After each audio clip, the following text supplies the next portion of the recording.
Qualatex bubble balloons come in 3 varieties: the single bubble, the deco bubble, and the double bubble. In this video, I'm going to show you how to inflate the double bubble. We'll start by opening the package.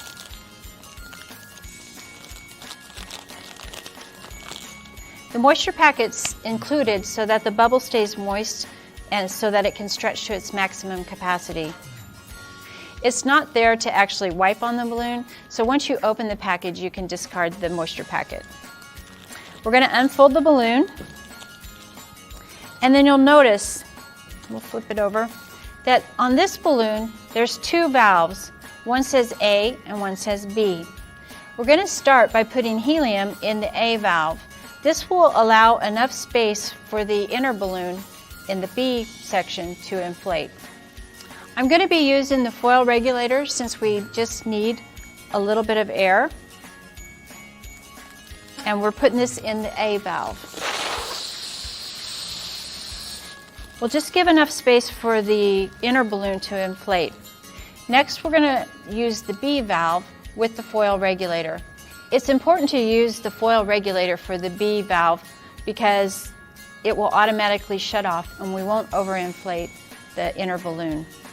If we do overinflate the inner balloon, we risk popping it.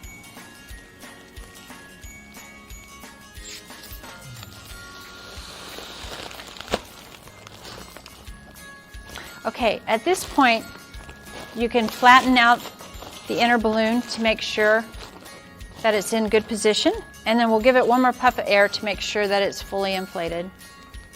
Again, I'm still using the foil regulator. All right, that's good.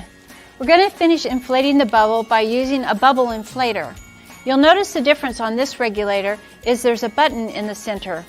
This was designed to help the pressure on the foil regulator. It will add a little bit extra so that the outer bubble will inflate. If you use a foil regulator alone, you'll see there's not enough pressure to fully inflate the outer bubble.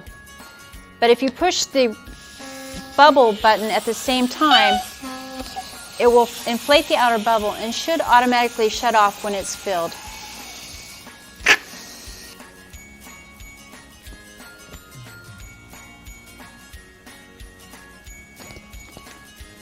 You'll see that the wrinkles have disappeared.